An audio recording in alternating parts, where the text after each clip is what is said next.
How did you spend your off season? It was good. I stayed back home in Tennessee. Kind of had some up and down weather, but it was fun just being around the family.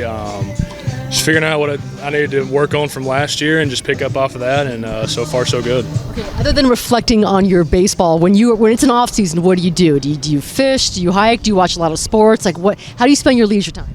Oh, this past year, my fiance was playing volleyball at Florida, so I was down in Gainesville a lot watching volleyball. Play a lot of golf, fish with my buddies sometimes, go hunting with them sometimes, just hang out, play cards at the house, just kind of anything other than baseball, just trying to watch a lot of college football, a lot of basketball. So it's probably an obvious question, but who's your football team? Who's your college football team? College football team's Alabama. I've been raised an Alabama fan. I live right at the Alabama state line, so anytime anybody hears Tennessee and I say Alabama, they always give me crap. So that's rough. How does it go over with your dad? Oh, he's the one who brought me up as a diehard Bama fan. And then my sister's going there for basketball this coming year. So I'm gonna have a blast being in Tuscaloosa. Fantastic, and congratulations on your engagement as well. Get to the Padres camp on Tuesday, and I'm looking around the room, all the new faces. And I was looking at you. I'm like, who is that guy? I don't mean to be cliche, but are you now in the best shape of your life? Definitely, I had a lot to improve upon last year. Just got to carry a 162-game season. It's a long season. Kind of figured some stuff out this offseason with my body and how I can keep it in good enough shape the whole offseason and during the season. So, just went to work and, proud of the results so far, but got still a long ways to go. What did you do differently this offseason to go ahead and to help to improve yourself? I played some basketball, just tried to keep my athleticism a little bit. Being a pitcher, you kind of lose some of that. Just running a lot of lower body lifts, just trying to move more. How about the diet? A lot of protein, a lot of fish, a lot of steak. So it's pretty bland, but it gets the job done. So what I was looking for is what I got. So.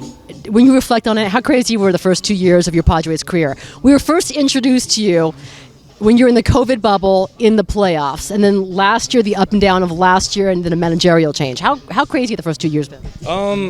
It has been a little bit crazy. It's been a whirlwind. 2 years ago, I wouldn't think that I would have a year and some change in the big leagues, and I'm grateful for it. The guys that I've been brought up with now with the Padres, they've always been good to me and include me on everything and explain everything to me. So it's been crazy, but it's been a lot of fun. What was last year? The up and down, and I know that there was some confusion as to why you were being sent down when the Padres could have used your innings at the major league level rather than AAA. How difficult was that, and what advice did you get from your dad on dealing with it? Sometimes just things happen.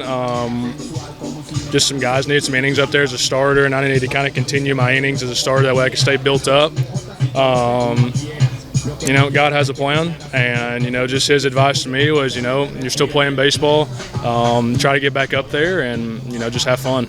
Kind of motivate you. I mean, we all have egos. It's fair to question, why did it motivate you in any way? Absolutely. I think it helped me grow up a little bit. I think having that little bit of adversity, it kind of slaps you in the face. There's nothing you can do about it.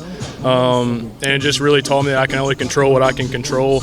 And, honestly, it was kind of, at the moment, it was a bad situation, but it taught me a lot just about baseball and about life in general. So, I'm not going to complain about it. It actually helped me out in the long run. How is Ruben able to get to know another new pitching coach? Ruben's awesome. He has really good character, really good motivator, good back and forth conversation. That's something that we enjoy doing, especially talking about pitching. We can just bounce questions off one another, and he's in it for all of us. He's wanting to do what we do, and we want to win and get to where we want to get to, and he's been awesome. Bob Melvin made it pretty clear yesterday that the first four the starting position, it's a lock between your Darvish and Snell and Joe Musgrove and, of course, Mike Clevenger.